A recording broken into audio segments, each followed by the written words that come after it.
똑똑 계십니까? 안녕하세요. 아, 예, 안녕하십니까?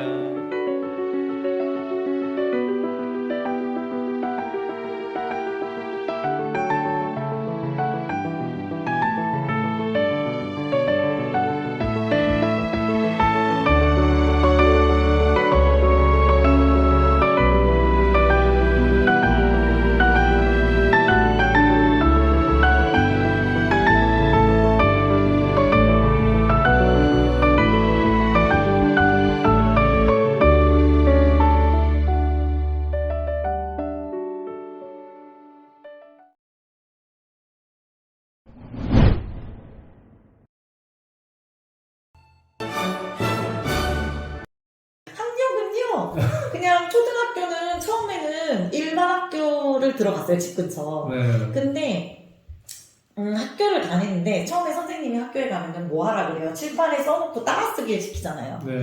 근데 제가 그게 앞자리에 앉은다고 보일 리가 없죠. 저는 기억 안 나는데, 네. 저희 어머니는 밖에 항상 계셨어요. 왜냐면 실내화를 못 찾으니까 저희가 60명 정도 되잖아요. 아. 그러니까 실내화를 못 찾는 게 문제인 거예요. 다른 게 문제가 아니라. 아. 그래가지고 이제 기다리고 너무 계셨는데. 대단하시다, 진짜. 네, 그랬는데, 네. 이제 저는 기억이 안 나는데, 선생님이 뭐를 되게 따라 쓰라고 했는데, 저는 되게 모범 어린이였고, 네. 또 사실 그 당시 이미 엄마가 스케치북에다가 막 매직으로 다 써서 가르쳐 주셔서 한글이나 구구단 이런 걸 다 알고 있었어요. 네. 알파벳 대문자도. 그러니까 나름 똑똑한 어린이였죠.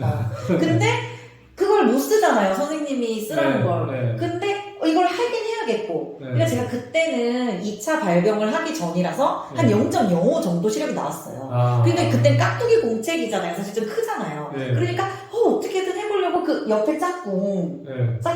거를 네. 제가 이렇게 막 보면서 하려고 하더래요. 네. 그래서 이때 중요한 건 뭘까요? 짝꿍의 공부 능력에 따라서 이제 제 결과물이 달라지는 거잖아요. 그치. 네. 근데 안타깝게도 1학년 7반에 이땡땡 친구가 네. 제가 지금 여기서 기억나지만 말하면 안 되고 기억이 나세요? 네. 이름이? 이하땡 친구입니다. 네. 네. 미안하다 친구야. 땡은 얘기 안 하겠다. 그래서 걔가 저희 어머니가 보더니 걔가 공부를 너무 못했던 거예요. 네. 그래서 한글도 잘 모르고. 아. 근데 뭐 똑똑한 내 딸이 그걸 베끼고 아, 있으니까 대단하다. 장애인들의 취업률과 임금이 아무래도 비장애인보다 아무래도 낮은 편인데 네. 주변에 알고 계시는 장애인분들의 취업이나 혹은 경제적 이런 형편에 대해 고민을 나누거나 해결책을 찾아보신 적이 있으실까요? 이거는 관심사이신 것 같아서 네. 답변을 해보면 네.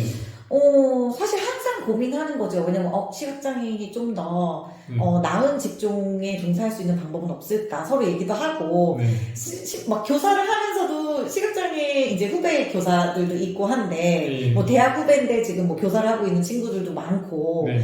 근데 그 중에는 누나 나 이직하고 싶어 이런 40이 되었음에도 불구하고 넘었는데도 네. 그러니까 그만큼 지금의 자기의 직업 만족도가 높지 않은 거예요. 그러니까 나는 컴퓨터 프로그래밍을 전공했는데 내가 수학교사를 하고 물론 수학교사를 땄지만 네. 안전망으로 네. 나 그 수학교사를 하고 있으니까 난 창의적인 일을 하고 싶은 사람인데 네. 장애 때문에 제한이 있으니까 내가 교사를 하고 있는 친구도 있고 네. 그러니까 직업 수행의 만족도가 낮은 분들이 꽤 있어요.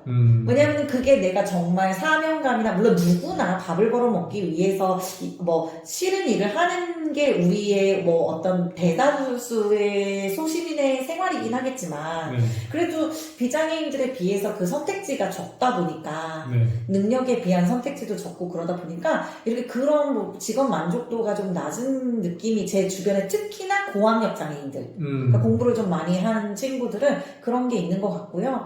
그래도 시각장애인들의 경우에는 타장애에 비해서는 상대적으로 고용률이 뭐 15세 이상 42점 몇 프로라고 하는데요. 고용공단에서 통계를 보면 네.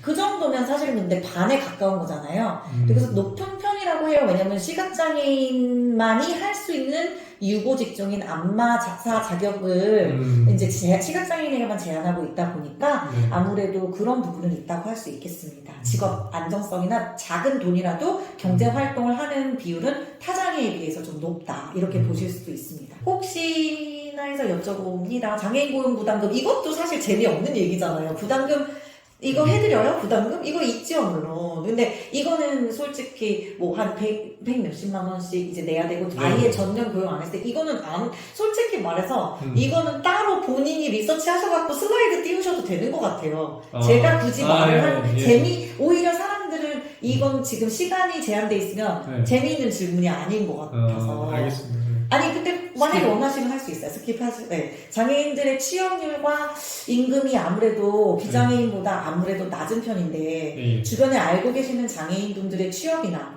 혹은 경제적 이런 형편에 대해 고민을 나누거나 해결책을 찾아보신 적이 있으실까요? 이거는 관심사이신 것 같아서 답변을 해보면 사실 항상 고민하는 거죠. 왜냐면 시각장애인이 좀 더 나은 직종에 종사할 수 있는 방법은 없을까 서로 얘기도 하고 막 교사를 하면서도 시각장애 이제 후배 교사들도 있고 한데 뭐 대학 후배인데 지금 뭐 교사를 하고 있는 친구들도 많고 근데 그 중에는 누나 나 이직하고 싶어 이런 40이 되었음에도 불구하고 넘었는데도 그러니까 그만큼 지금의 자기의 직업 만족도가 높지 않은 거예요. 그러니까 나는 컴퓨터 프로그래밍을 전공했는데 내가 수학교사를 하고 물론 수학교사를 땄지만 안전망으로 나 그 수학교사를 하고 있으니까 난 창의적인 일을 하고 싶은 사람인데 장애 때문에 제한이 있으니까 내가 교사를 하고 있는 친구도 있고 그러니까 직업 수행의 만족도가 낮은 분들이 꽤 있어요.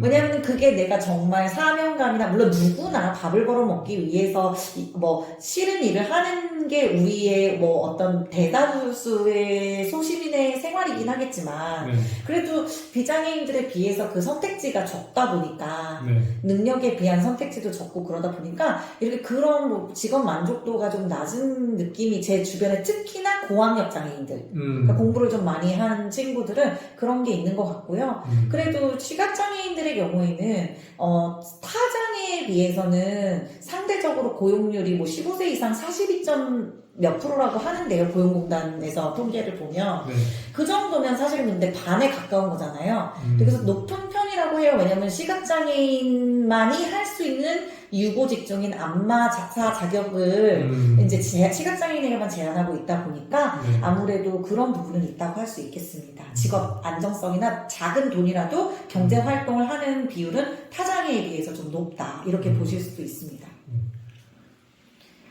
어린 시절 학교 장애인 기업 물품 구매 이거 재미없죠. 그죠? 네, 이건 본인의 관심사인 것 같아요. 네. 근데 유튜버는 관심 없어요. 그러니까 이거 보시는 분은 관심 없을 것 같아. 그죠? 어떻게 생각하세요? 이거 그쵸 구매 정보가 알고 계시? 알고 있죠. 자 이거는 그 말씀하시는 게 그거 같은데요. 그 주중장애인 생산품 우선 구매 제도 말씀하시는 것 같아요. 근데 그거는 이제 예를 들면 장애인 고용을 대신해서 그걸 하기도 하고 아니면 장애인 고용과 관계없이 의무적으로 이제 구매해야 되는 퍼센티지가 있죠. 예를 들면 공기업이라든지 뭐 저희 남편 회사에서도 그게 정해져 있어서 산다고 하고 그리고 이제 다 일정 퍼센티지 이상을 제가 다 외우고 있진 않은데 뭐 예를 들면 현물이나 서비스를 구매하는 방법으로 이렇게 해서 이제 장애인 생산품 우선 구매를 해서 고용을 못했을 때는 그거를 이제 간접 고용으로 처리하기도 하고 이제 그런 부분들이 있는 걸로 알고 있고 이걸 교육을 할 때는 되게 자세하게 합니다. 네. 그리고 학력에 대해 브리핑까지는 너무 거창하시네요. 여기가 학력은요 그냥 초등학교는 처음에는 일반 학교를 들어갔어요. 집 근처. 근데 학교를 다니는데 처음에 선생님이 학교에 가면은 뭐 하라 그래요? 칠판에 써놓고 따라쓰기를 시키잖아요. 근데 제가 그게 앞자리에 앉은다고 보일 리가 없죠. 근데 저는 기억 안 나는데 저희 어머니는 밖에 항상 계셨어요. 왜냐면 실내화를 못 찾으니까 저희가 60년 정도 되잖아요. 그러니까 실내화를 못 찾는 게 문제인 거예요. 다른 게 문제가 아니라. 그래가지고 이제 기다리고 계셨는데. 너무 대단하시다 진짜. 네, 그랬는데 이제 저는 기억이 안 나는데 선생님이 뭐를 되게 따라 쓰라고 했는데 저는 되게 모범 어린이였고 또 사실 그 당시 이미 엄마가 스케치북에다가 막 매직으로 다 써서 가르쳐 주셔서 한글이나 구구단 이런 걸 다 알고 있었어요. 알파벳 대문자도. 그러니까 나름 똑똑한 어린이였죠. 근데 그걸 못 쓰잖아요. 선생님이 쓰라는 걸. 근데 이걸 하긴 해야 해야겠고. 네. 그러니까 제가 그때는 2차 발병을 하기 전이라서 한 네. 0.05 정도 시력이 나왔어요. 아. 그러니까 그때 깍두기 공책이잖아요. 사실 좀 크잖아요. 네. 그러니까 어떻게든 해보려고 그 옆에 짝꿍 네. 거를 네. 제가 이렇게 막 보면서 하려고 하더래요. 네. 그래서 이때 중요한 건 뭘까요? 짝꿍의 공부 능력에 따라서 이제 제 결과물이 그치. 달라지는 거잖아요. 그치. 네. 근데 안타깝게도 1학년 7반의 이땡땡 친구가 네. 제가 지금 여기서 기억나지만 말하면 안 되고 기억이 나세요? 네. 이름이? 이하땡 친구입니다. 네. 미안하다 친구야. 땡은 얘기 안 하겠다. 그래서 걔가 저희 어머니가 보더니 걔가 공부를 너무 못했던 거예요. 네. 그래서 한글도 잘 모르고. 근데 뭐 똑똑한 내 딸이 그걸 베끼고 있으니까. 대단하다. 네. 기억이 난다니. 아니 저는 기억 안 나요. 근데 어머니께서 이걸 언제 말씀해 주셨냐면 그래서 엄마가 여기 있으면 똑똑한 내 딸이 있구나. 그래서 저희 엄마는 특수교육보다는 통합교육을 하고 싶어 하셨거든요. 근데 결국은 이게 안 되겠구나. 그때는 지금처럼 특수교육 실무원도 없으시고 그리고 뭐 특수교사도 없고 네. 그러니까 이게 방치되는 거잖아요. 네. 그러니까 안 되겠어서 그때 이후로 특수학교를 보내주셨고요. 네. 그래서 전 제가 특수학교를 갔을 때 처음에 엄마한테 컸을 때 물어봤어. 엄마 근데 나 왜 특수학교를 간 거야? 그냥 자기 잘 모르잖아요. 그때 초등학교 옮겨가면서. 그걸 물어봤더니 이 말씀을 해주시면서 그때 네가 나였으면은 어떤 결정을 했겠냐. 참 나도 어려웠다. 왜냐면 제가 그런 얘기도 한 적이 있었거든요. 아니 나 어차피 경쟁도 대학생들이랑 일반 사회에서 해야 되고 하는데 왜 나를 거기에 가져갔냐. 물론 특수학교에서 배운 거가 많죠. 점자부터 시작해서 훌륭하게 재활을 할 수 있었으니까. 그치만 그래서 그런 얘기를 했을 때 부모님이 네가 나였으면 어떻게 했겠냐. 나도 잘 모르겠다. 그게 나의 최선이었다. 근데 더 이상 그 아무 말도 못 하겠더라고요. 그렇네요. 네. 진짜 실제로 근데 네. 점자를 쓴다는 것 자체가 네. 일반 학교에서 이게 가능하겠냐. 왜냐면 선생님들, 신무사 선생님이나 이런 분들 힘들 것 같은데요. 맞아요. 모르셔서 네. 어렸을 때 통합교육을 해도 그래서 제가 일부러 얼마 전에도 통합교육 를 지향하는 특수유치원의 강의를 다녀왔어요. 근데 거기서 아버님들 강의였는데 거기서 이슈는 그거예요. 언제 아이를 통합교육 시스템에 넣을 수 있는가. 그거에 대한 고민이 많아요. 근데 제가 항상 말씀을 드려요. 중학년, 요즘에는 고학년 이렇게 초등은 3단계로 나누더라고요. 옛날에는 우리 때는 3학년 네, 3, 4를 우리 때는 저학년, 고학년밖에 없었잖아요. 그치. 1, 2, 3, 4를. 근데 3, 4학년을 중학년으로 보더라고요. 중학년. 네. 그래가지고 저는 중학년 때를 봐요. 왜냐면은 본인이 아시다시피 특수교육 지원 인력이나 교사가 점자 숙지한 전공자가 별로 없어요. 네. 다 대부분이 발달장애나 지체나 다른 전공이 많아서 그러다 보면 선생님이 수업을 해도 얘네가 몇 쪽을 펴라 그래도 몇 쪽을 피고 있는지를 선생님이 체크할 수가 없단 말이에요. 그렇기 때문에 어릴 때는 자기 학습 자조 능력이라고 저는 표현을 하는데 학습을 할 때 혼자 해야 되는 거 있죠. 읽고 쓰고 그리고 저희가 연산하기 어렵잖아요. 이 필산, 세로셈 이런 거를 하려면 어렵잖아요. 왜냐하면 필산을 못하니까. 그러니까 암산을 할 수 있어야 되는데 그것도 주산 스킬로 배우는 게 좋거든요. 저는 암산을 지금 주산을 그려서 머리로 하거든요. 왜냐면 필산을 못하니까. 그거를 4학년 때까지 주산 급수를 땄어요. 그러니까 저는 경험자로서도 말할 수 있고 제가 이제 교원 연수를 많이 하니까 학교 현장을 많이 보는 입장에서 특히 시각장애인의 경우에는 통합교육을 중학년 정도 이상에 가는 게 좋다. 왜냐면 본인이 학습자조 능력을 갖춰야 자신감도 있고 그러니까 엄마들은 그렇게 생각하시는 경우 많아요. 아빠들도 일찍 보내야지 애들 못 어울리면 어떡해. 그 불안 때문에 1학년부터 보내신다는 거예요. 근데 그럼 특수유치원에서는 좀 안타까우시다고 하더라고요. 왜냐하면은 특수학교에서 좀 더 조련을 하고 이제 학습 이런 스킬을 자신있게 갖추면 기초 보행 능력이라든지 그 다음에 점자 습득이라든지 그 다음에 연산 능력 제일 중요한 거잖아요.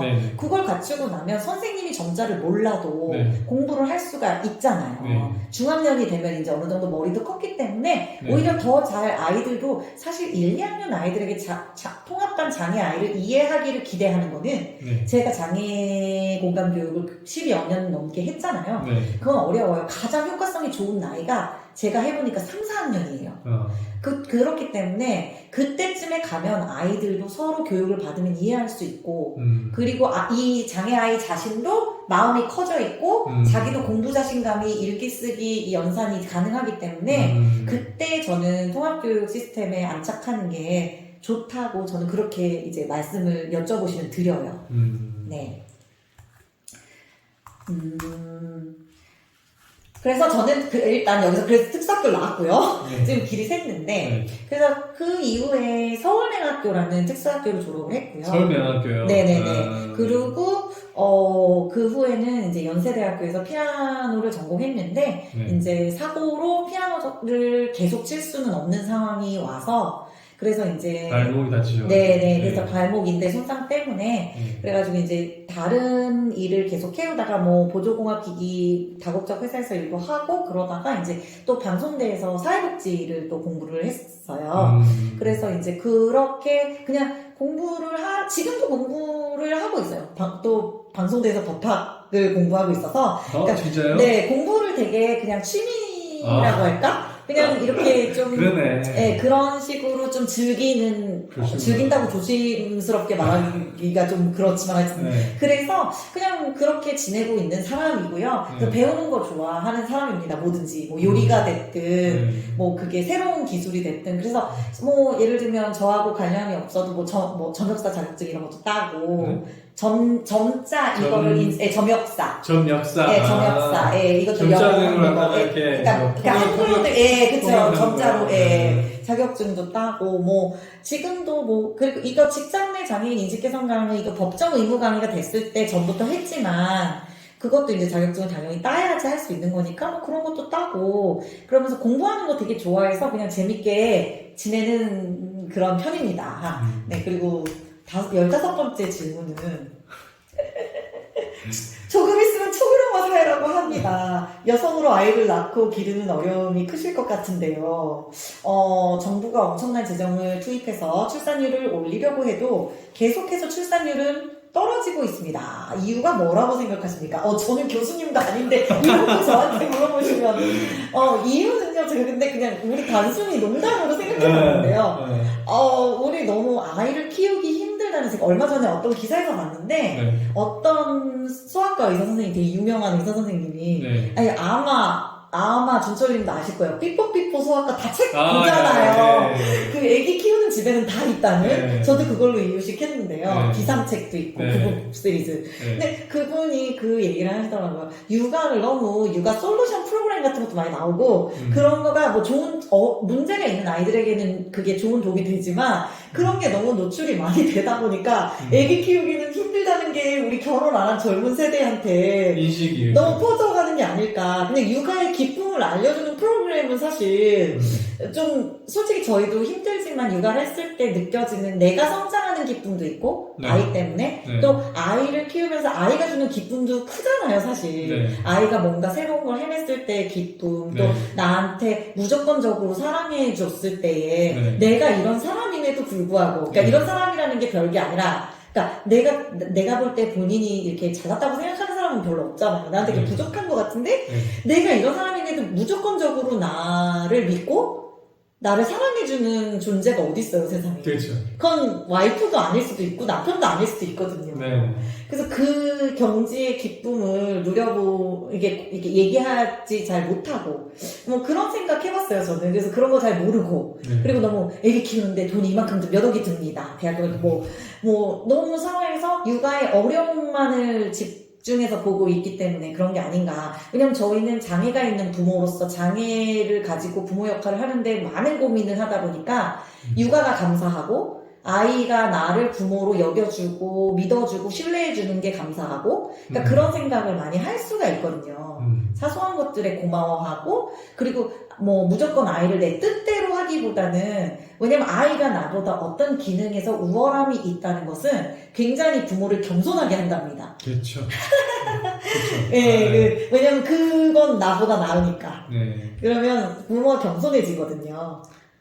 그래서 내가 장애가 있기 때문에 더 잘해야 되겠다, 완벽해야 되겠다. 왜냐면은 사람들이 내가 예를 들면 제가 재밌는 얘기 해줄게요. 내가 좀 놀고 싶어갖고 수업을 빠졌어요. 그러면 다른 사람들, 아이고, 대학교 1학년이니까 놀 수도 있지, 뭐 맞아요. 데이트라도 하나 보다. 네. 근데 내가 수업을 뭐 안 들어와, 막. 저희 학교 때 안 들어온 애들도 있었거든요. 네. 근데 그러면은, 아이고, 제가 적응을 못하나? 시간장애인이라서 뭐 힘든가? 뭐 네. 이런 식으로 되니까. 그러니까 모든. 원인을, 귀인을. 예, 모든 게 귀납이 다. 장애로 가니까. 예, 그러니까, 그러면 나도 방어할 수밖에 없잖아? 그러면은, 그래, 그러면 나는 일단 최소한 그런 일을 덜 만들려면 실수나 이런 걸 줄이고, 웬만하면은, 모범생 FM으로 살아야겠구나. 이렇게 살 수밖에 없잖아요. 귀찮으니까. 네. 그래서 그랬던 부분도 있을 거예요. 네. 그래서 그런 거 많이 봤어요. 그러니까, 대학 교수님들 중간고사 했을 때 회의를 가졌다고. 중간고사 보기 전까지는. 그쵸. 전까지는 제가 막상 뭐만 하겠어. 만점 뭐 맞아버리고 그러니까. 완전 확 돌아, 평가가 완전. 예, 그때부터는, 얘도 수업을 하는구나. 네. 이제 그때부터 인정을 해주시는데, 왜냐면은 시각장애인이 그 음악 공부하는 거는 되게 어려운 게 스코어리, 악보를 적으시니까, 예. 뭐 한글은 누가 읽어줄 수도 있고, 노트를 뺏길 수도 있지만, 예. 악보는 그런 게 어려우니까 이제 그냥 정말로 그냥 나는 어떻게 보면 수업 시간에는 선생님 1호죠, 그냥. 1호. 아니에요. 86학번에 대선배님이 계십니다. 중앙대학교 피아니스트 선생님이. 중앙대학교. 예. 그건 중앙대고. 아니요, 이런 발언을 유튜브에서 하시면 안 됩니다. 그분이 얼마나 훌륭하신 분. 그게 아니라 예. 학교가. 예. 학교가 중앙대. 예. 중앙대시고. 네, 그분은. 네. 그러니까 이제 경험 못 하셨을 거 아니에요, 연세대에서는. 첫 번째 1호라, 그 1호란 말이에요. 그러게 말이에요. 제가. 연세대학 선생님들에게는 1호 시각장애인 학생이. 아마 뭐 그렇지 않을까 싶은데요. 정확히는 모르겠어요. 근데 어쨌든 중요한 거는 선생님들은 잘 그런 학생을 본 적이 없으니까 어떻게 할지도 모르고 제가 악보도 안 보이는데 이상하잖아요. 악보를 안 보이는데 그냥 솔직히 어떻게 보면 수업 당시에는 꺼다 놓은 보리자루일 수도 있어요. 어떤 수업들은. 왜냐면 인문학이나 차라리 이런 건 괜찮은데 교육학이나 이런 거는 괜찮은데 악보는 좀 공학과 비슷한 결이 있잖아요. 수학이랑. 그러니까 그런데 그거를 제가 아까 말씀드렸던 수석보좌관이 이제 트랜스를 해줘야 나는 그 다음에 집에 가서 공부를 할 수 있는 거잖아요. 피아노 소리도 바꿔주면 내가 그거를 다시 해석해서 뭐 시험도 내가 구두로 봐야 될 때도 있고 악보를 그리지 못하니까 그러니까 그런 부분들 때문에 사실은 약간 좀 선생님들이 회의를 하시는 부분이 이해도 되고 그러니까 어떻게 하겠어요. 당연히 그러니까 더 공부에 박차를 가할 수밖에 없는 거죠. 왜냐면 내가 못하면 그럼 결국은 시각장애인은 못하는구나가 돼버릴 거잖아요. 그치. 내가 시각장애인의 대표는 아니지만 그러니까 그렇게 되면 안 되니까 또 결국은 그러니까 본인은 좀 바싹 말라가지만 선순환으로 공부를 하게 되고 그래서 성적이 상승되고 그러니까 이 쳇바퀴가 좋은 효과네 또. 어떤 면에서는 그러니까 제가 솔직히 그러니까 과 수석도 해보고 그럴 수 있었던 원동력은 이제 그런 거였겠죠. 약점을 극복하려고 부단 노력하다 보니까. 네, 그러니까 왜냐면은 그 사람들도 편견이 있으니까, 그러니까 내 약점, 그리고 편견을 불식하려는 방법을 써야 내가 이 학교에서 어쨌든 살아남을 수 있으니까. 네, 그러니까 그렇게 그러니까 이거를 그냥 누구나 자기가 서 있는 자리에서 노력을 하잖아요. 근데 나한테는 그게 그러니까 그걸 해야 되는 부분이 장애였던 거니까, 이제 그러니까 그거를 고려해서 좀 열심히 한 거죠. 그러니까 좋은 말씀 하셨던 것 같아요. 누구나 자자의 자리에서 열심히 하는데, 본인의 장애라는 부분을 극복을 해야 되니까. 내 거는 그게 키 팩터니까, 제 거는.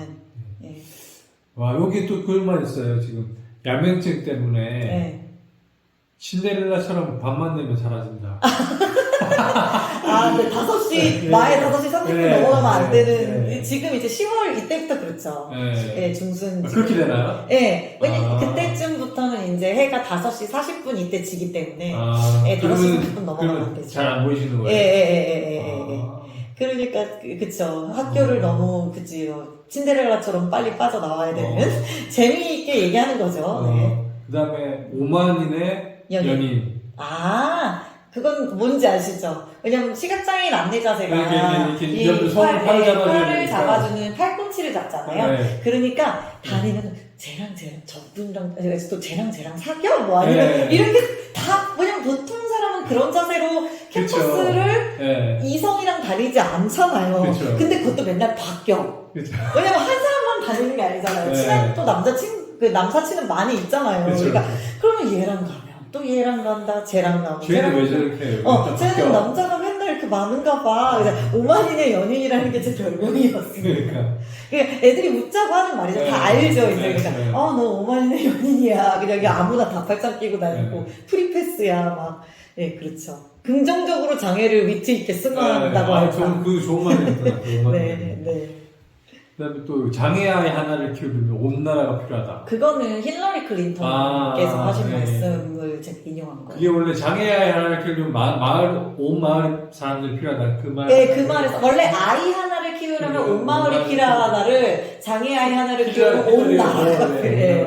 그건 그러니까 제가 말한 거는 힐러리 여사가 말한 건 장애 아이가 아니라 그냥 아이 하나를 키우려면 마을 하나가 필요하다 했어요. 그런데 제가 이거를 빗대서 장애아이 육아에 있어서는 장애아이 하나를 키우려면 마을이 아니라 온 나라가 필요하다. 맞잖아요. 맞아요. 네. 진짜. 네, 저도 그렇게 생각했다니까요. 네. 사회가 변해야 되는구나. 맞아요. 이거는 일개의 노력으로 노력으로 안 돼요. 맞아요. 네. 그래서 저도 이거는 힐러리 클린턴의 그 책에서 그걸 보고 정말 장애 아이를 키우려면 저 같은 장애 아이를 키우려면 온 나라가 필요하고 그 아이도 마찬가지고 저희 어머니도 그런 노력을 개인의 노력을 하셨지만 사실 그런 게 안쓰럽죠. 제가 지금 생각하면 저도 육아를 하면서 보면 혼자서 얼마나 막막했을까.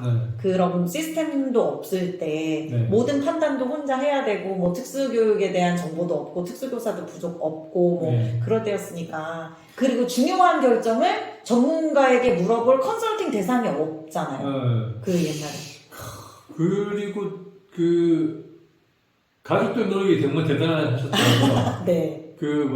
동생분께서 직장인이셨는데 언니가 직장인이셨는데 6시부터 10시까지 학원 수업 빽빡이 맞아요. 사회탐구에 2회 있잖아요. 수능 특강. 그럼 아시죠? 그 막 3달짜리, 2달짜리. 핵주 완성. 학원 다 적으셔가지고 그것도 점자로 이제 옮기시고. 네, 필기를 다 언니가 그거를 하고 손으로 예쁘게 필기를 하고 녹음기로 녹음을 하고. 그 이야기는 보고 나서 되게 놀랐어요.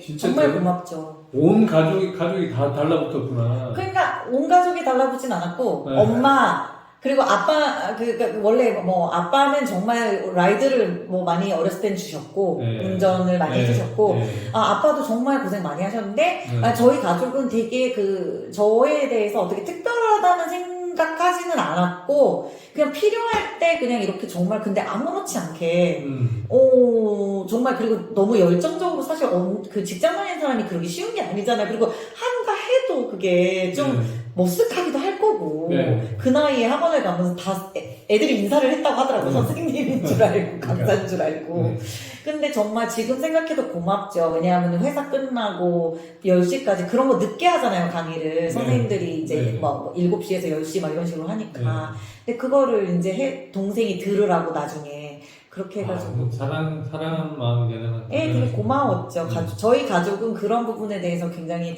맨날 뉴스가 나오면은 자막이 나오면은 여동생이 바로 읽어요.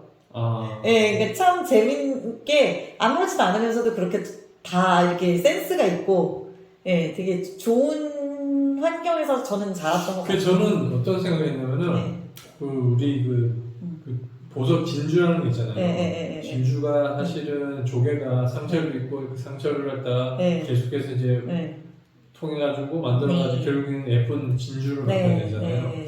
저는 그런 생각했어요. 이 장애를 통해가지고 이분이 이 연지시 선생님께서 정말 아름다운 보석 같은 그런 건 아니시고 그냥 정말 자기 삶에서 그러니까 저는 그런 것 같아요. 그거는 아직도 프로 장애인이 되시려면 조금 멀으셨네요. 아직도 이런 거에 아직도 감동하시면 좀 더 지나셔야 되겠고.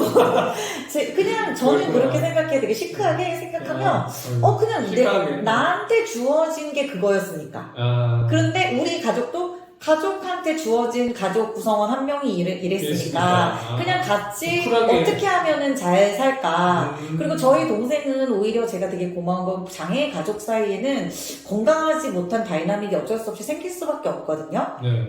아무리 부모가 잘 하려고 노력해도 네. 뭐 누구는 소외받았다고 생각할 수 있고 네. 왜냐면 이 장애 아이를 키우기 위해서 에너지가 분산되지 네. 못하잖아요. 네. 그래서 비장애 아이들은 아무래도 소외되는 경우도 있고 네. 그렇게 느끼는 경우도 있고 네. 최선을 다해서 저희 어머니는 되게 균형감 있게 하신다고 하셨음에도 불구하고 네. 그런 다이나믹도 있을 수 있거든요. 네. 그러니까 근데 그런 게 저희 집에는 이제 아무래도 이게 좀 원활하게 그러니까 그냥 별로 그런 거에 크게 생각하지 않고 여동생한테 되게 특히 고마운데 엄마가 여동생한테 너 같은 날에 소풍이면은 연년생인데도 너한테 못 가고 언니한테 가고 너는 이모 보내고 네. 그런 거 너무 미안하다 엄마가 커서도 그런 얘기를 했대요 어머님이 네. 이제 네. 작년에 네. 이제 같이 이제 만나고 그러면 나는 그런 생각 한 번도 안 했는데 언니 때문에 네가 많이 언니 도와주고 그러느라고 네. 고생했다 이해해주고 네. 그러느라고 그래도 나는 그런 생각 한 번도 안 해봤는데 엄마는 왜 그런 얘기를 하냐 나는 너무 당연하게 생각을 했고 오히려 엄마가 그렇게 생각하니까